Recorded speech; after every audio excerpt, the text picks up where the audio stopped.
Oh, that's right. What should I name the sequel? I wonder. Let's see. The Tale of Naruto Uzumaki. ආයුබෝවන් යාළුවනේ ඉදින් leave channel එකට ඔයාලව අදස්සාදරෙන් පිළිගන්නවා. අද අපි මේ යන්නේ ලෝකයේ ගොඩක් දෙනා අපේ ජීවිත වලට කවදාවත් අත් නොහැරීමේ පාඩම කියලා දීපු කතාවක ආරම්භය හොයාගෙන. ඒ තමයි නරුටෝ. මේක නිකන් ඇනිමේ එකක් නෙවෙයි. මේ කඳුළු සිනාව කැපවීම සහ අරමුණක් වෙනුවෙන් ජීවිතේ පරදොත් දීපු කතාවක්. එහෙනම් වැඩි කතා නැතුව අපි වීඩියෝ එකට යමු. කතාව පටන් ගන්නේ මීටරු 12කට කලින් කොනහා ගම්මානයේ සිද්ධ වුණු මහ විනාශයකින්. රේ අඳුර මැද්දේ වලිගනාවේ තියෙන දෙවන්ත යක්ෂ නරියේ ගම්මානයට කඩා වදිනවා. මේ නරිය කොච්චර බලවත්ද කිව්වත් උගේ එක වල්ගියක් හිලවෙනකොට කඳු සුළු විසුණු වෙලා යනවා. මහ මුහුද ගොඩ ගලනවා. ගමේ හිටපු දක්ෂරම නින්ජාවරුන් ඔක්කොම එකතු වෙලා මෙයා රාක්ෂාව නවත්තන්න හැදුවත් ඒක ලේසි වෙන්නේ නැහැ. අන්තිමට ගමේ නායකයා ඒ කියන්නේ හතරවෙනි හොකාගේ තමන්ගේ ජීවිතය පූජා කරලා මේ යක්ෂ නරිය අලුත උපන් පොඩි දරුවෙක්ගේ ඇඟේ හිර කරනවා. ඒ තමයි නරුටෝ. අපේ කතාවේ වීරිය උසුමාකි නරුටෝ. ඊට පස්සේ කතාව කෙලින්ම එන්නේ වර්තමානයට. අපි දකිනවා කොනහා ගම්මානයේ තියෙන දෙවන්ත පිළිම. මේ පිළිම කියන්නේ ගමේ හිටපු ශ්‍රේෂ්ඨ නායකයින්ගේ මුහුණු. හැබැයි මේ වෙලාවේ මේ පිළිම වලට කවුදෝ කෙනෙක් තීන්ත ගන්නවා. කුරුටු ගන්නවා. ඒ වෙන කවුරුත් නෙමෙයි. අවුරුදු 12ක පොඩි කොල්ලෙක්. කහපාට කොණ්ඩයක් තියෙන මූණේ පූසරැවලක් වගේ ඉරිදුනක් තියෙන තැඹිලි පාට ඇඳුමක් ඇඳගෙන නරුටෝ මුළු ගමම එයා පස්සේ පන්නනවා මේ කරපු දඟ වැඩට. නරුටෝ හරිම දක්ෂයි හැංගෙන්නේ. එයා හිතගෙන ඉන්නේ එයා තමයි ලෝකෙම දක්ෂම කෙනා කියලා. හැබැයි එයාගේ මේ සතුට වැඩි වෙලාවක් තියෙන්නේ නැහැ. නරුටෝගේ ටීචර් ඒ කියන්නේ ඉරුකා සෙන්සෙයි ඇවිත් නරුටෝට අල්ලා ගන්නවා. ඉරුකා සෙන්සෙයි නරුටෝ ආපස්සු ඇකඩමියකට එක්කන් ගිහින් අරගෙන යනවා. එතනදී අපිට පේනවා නරුටෝ කියන්නේ පන්තියේ ඉන්න දුර්වලම ළමයා කියලා. ට්‍රාන්ස්ෆර් ජුට්සු එක කියන්නේ වෙන කෙනෙක්ගේ ස්වරූපයක් හැරෙන මැජික් එක. පන්ති අනිත් හැමෝම යස අගයද කරද්දී නරුටෝ ඒක විහිළුවට අරගෙන හෙළුවෙන් ඉන්න කෙල්ලෙක්ගේ ස්වරූපයක් මවා ගන්නවා. ඉරුකා සෙන්සෙයි හොඳටම කෑ ගහනවා. මේ දේවල් එක අපිට තේරෙනවා නරුටෝ කියන්නේ හැමදාම ප්‍රශ්න ඇති කරපු කාටවත් පාලනය කරන්න බැරි දඟයෙක් කියලා. හැබැයි යාළුවනේ මේ දංකම් පිටවස්සේ ඇඟිලා තියෙන ලොකු වේදනාවක් තියෙනවා. නරුටෝගේ අම්මයි තාත්තයි කෙනෙක් නැහැ. එයා හැදුනේ තනියම. එහෙම මදිවට ගමේ ඉන්න මිනිස්සු නරුටෝ දිහා බලන්නේ පුදුම තරහකින්, වෛරයකින්. හරියට නරුටෝ කියන්නේ මහා අපරාධකාරයෙක් වගේ. ඒ මිනිස්සුන්ගේ ඇස්වල තියෙන්නේ පිළිකුලක්. නරුටෝ මේ ඇස්වලට හරිම බයයි. ඒ වගේම එයා මේක මහා ලොකු තනිකමක් ගේනවා. එයා මේ දඟ වැඩ කරන්නේ ෆිල්ම් වල තීන්ත ගන්න වෙන මුකුත් නිසා නෙවෙයි. කාගේ හරි අවධානය ටිකක් හරි යට ඕන නිසා. මමත් මෙතන ඉන්නවා. මන් තියා බලන්න. පොඩි හිතේ එහෙම තමයි කෑ ගහනවා. දවසක් ගෙවිලා යනවා. අද තමයි ඇකඩමියේ අවසාන විභාගෙ තියෙන දවස.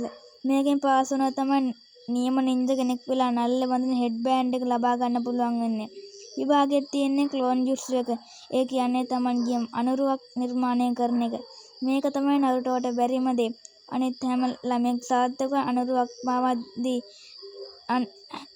නරුටෝ විතරක් ඒක කරගන්න බැරිනවා. නරුටෝගේ ඒක වෙන්නේ පන් නැති බිම් වල ඉන්න එයා වගේම අනුරුවක් හදන්න විතරයි. නරුටෝ විභාගෙන් ෆේල් වෙනවා. විභාගෙන් පාස් වෙච්ච ළමයි හැමෝම හෙඩ් බෑන්ඩ් එක බැඳගෙන තමන්ගේ අම්මලා තාත්තලා එක සතුටෙන් නරුටෝ ඈතක වෙලා ගහක තියෙන ඔන්චිල්ලාවක තනියෙන් වාඩි වෙලා ඉන්නවා. ඒ සීන් එක එතනම අපේ ඇස් වලට කඳුල ගේනවා. අනිත් දෙමාපියෝ කතා වෙනවා. අර බලන්න අර ළමයා විතරක් ෆේල් වෙලා තියෙනවා. ඒක තමයි හොඳ. ඌ වගේ එක නික්මුත් අපේ ගමට විනාශය කියලා නරුටෝ මේ වාගෙන ඉන්නේ හරිම වේදනාවකින්.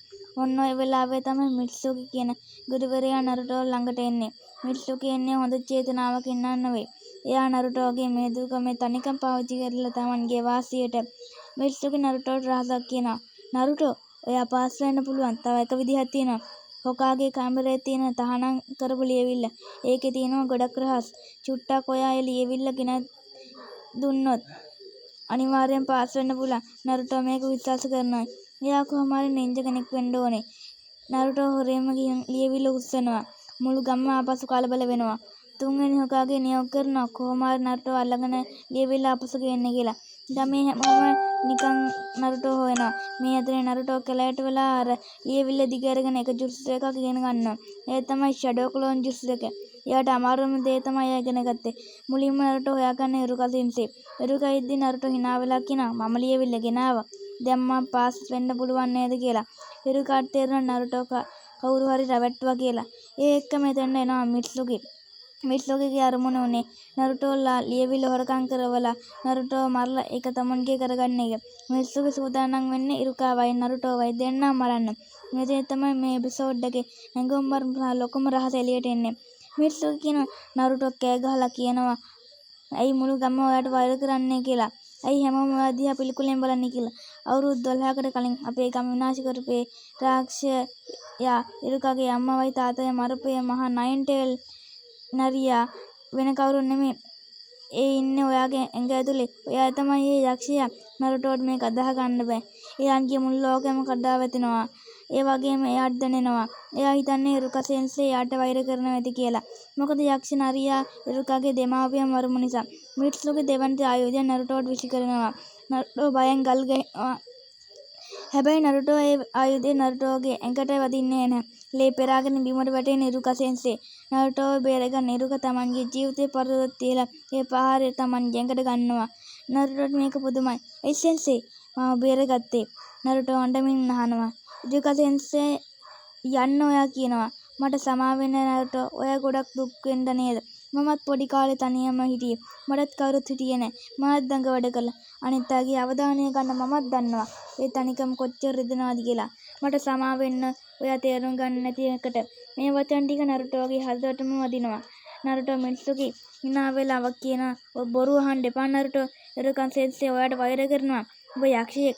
නරුටෝ එතනින් පැනලා දුවනවා. ඉරුකා දැක්කම මිත්සුකි පස්සේ පන්නනවා. නරුටෝ බේරගන්න අන්තිමේදී කෙලේ මැදට මිත්සුකි ඉරුකාට පහර දීලා මරන්න හදද්දිම මිත්සුකි කියනවා "ඔබ කොහොමද අර යක්ෂයා ආරක්ෂා කරන්නේ? ඌ මේ ලියවිල්ල බලය පාවිච්චි කරලා මුළු ගමම විනාශ කරයි." එතකොට ඉරුකා කියනවා "ලෝකයේ වටිනාම කතාව. ඔව් යක්ෂ නරියා හැම කරයි. හැබැයි නරුටෝ හැම නැහැ. මෙයා කොනහාවේ ගම්මානේ උසුමගේ නරුටෝ. එයා හොඳ මහන්සියක් කැපවීමක් තියෙනවා. මම එයාව විශ්වාස කරනවා. එයා කවදාවත් යක්ෂයෙක් නෙවෙයි." ගහක් පිටිපස්සේ ඇංගිලා මේ කතාව අහගෙන ඉන්න නරුටෝ ඇස් වලින් කඳුළු වැටෙනවා. තමන්ගේ මුළු ජීවිත කාලයම පුරාවටම තමන්ගේ පිළිගන්න තමන්ගේ ආදරය කරන කෙනෙක් හොයාගන්න තිබ්බ ඒ හම්බුණා. පුදුම කේන්තිය. මගේ සෙන්සර් තිබ්බොත් මම උඹව මරනවා කියලා නරුටෝ කෑ ගහනවා. මිත්සුකි hina වෙලා නරුටෝ ඇඟිලි දෙක එකතු කරලා ඒ අලුතෙන් ඉගෙන ගත්ත ජුට්සු එක කරනවා. නරුටෝලා 1000ක් විතර තියෙනවා. මිත්සුකිට කරගන්න දෙයක් නෑ. නරුටෝලා ඔක්කොම එකතු වෙලා මිත්සුකිට හොඳටම ගහනවා බිමට එන්නම. කතාව ඉවර වෙන්නේ හරිම ලස්සන දර්ශකකිනේ. ඉරුකා සෙන්සේ නරුටෝට කතා කරලා කියන ඇස් දෙක පියාගන්න කියලා. නරුටෝ ඇස් දෙක අරලා බලද්දී ඉරුකා සෙන්සේගේ නළලේ තිබ්බ නින්ජා හෙඩ් බෑන්ඩ් එක දැන් තියෙන්නේ නරුටෝගේ නළලේ. සුප්පතුන් නරුටෝ ඔයා විභාග පාස්. දැන් ඔයා නින්ජා කෙනෙක් වෙනවා. ඉරුකා සෙන්සේ hina වෙලා කියනවා. ඊට පායන වෙලාවේ තමන්ගේ හෙඩ් බෑන්ඩ් එක බෙදගෙන තමන් විශ්වාස කරන